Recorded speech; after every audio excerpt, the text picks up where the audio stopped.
at notice. You've all had some pretty strong words today about the bill.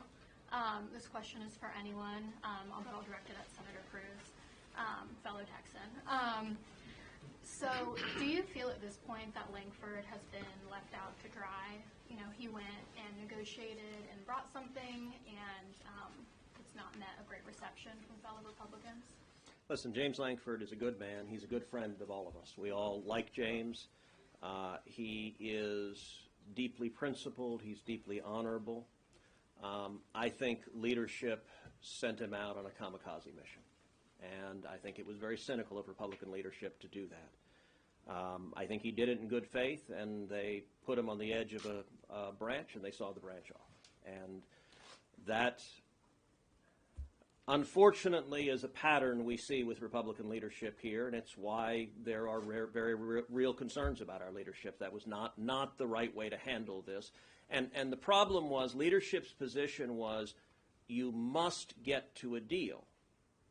And understand, Schumer's position was we will never secure the southern border.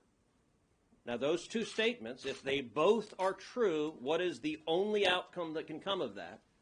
We'll reach a deal that doesn't secure the border. That's what they did. And what leadership should have said is we're going to secure the border. If you want a deal, agree to secure the border. And if not, we will walk away. And what leadership did that was wrong is they were so desperate to a deal that they agreed to Chuck Schumer's open borders. I want to stick up for my friend James Lankford here.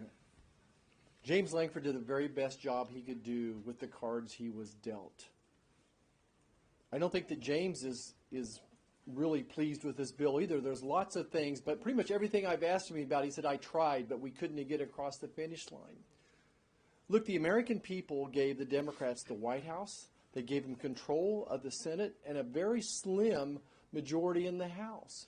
So we're negotiating a bill that looks just like this. It ends up just where you would think it would be. It shades what the Democrats wanted.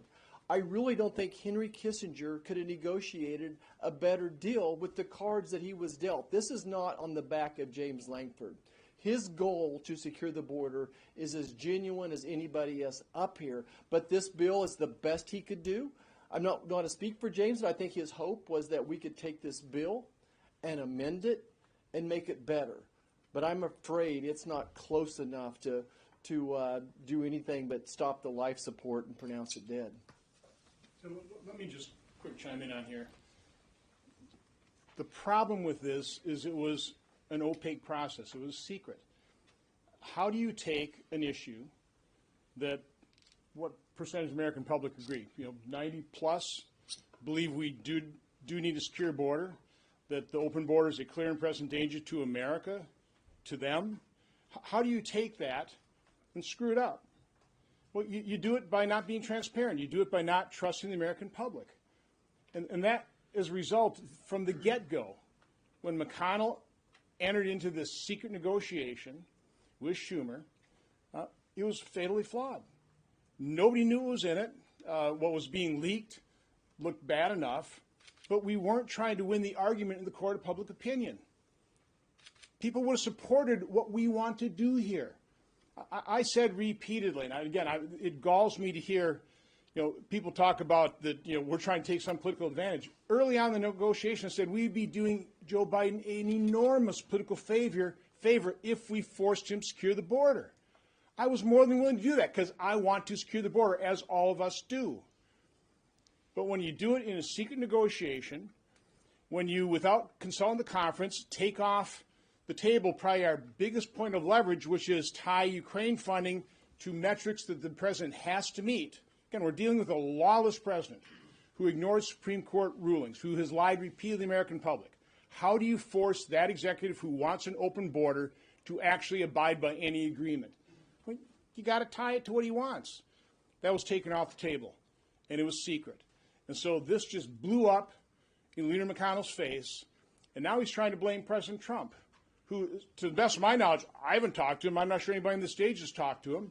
We wanted to secure the border. That is why we are voting no. This does more harm than good, and that's not James Lankford's fault. That's Leader McConnell's fault.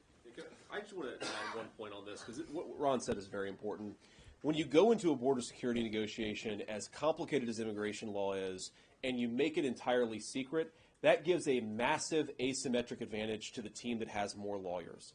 So on the one hand, you have the Democratic majority, you have the Department of Homeland Security, the Department of Justice, you have the army of lawyers that they have, and on the other hand is James Lankford and his staff negotiating in secret. The idea that any person could negotiate successfully to a border security package that wouldn't have multiple loopholes in it is crazy.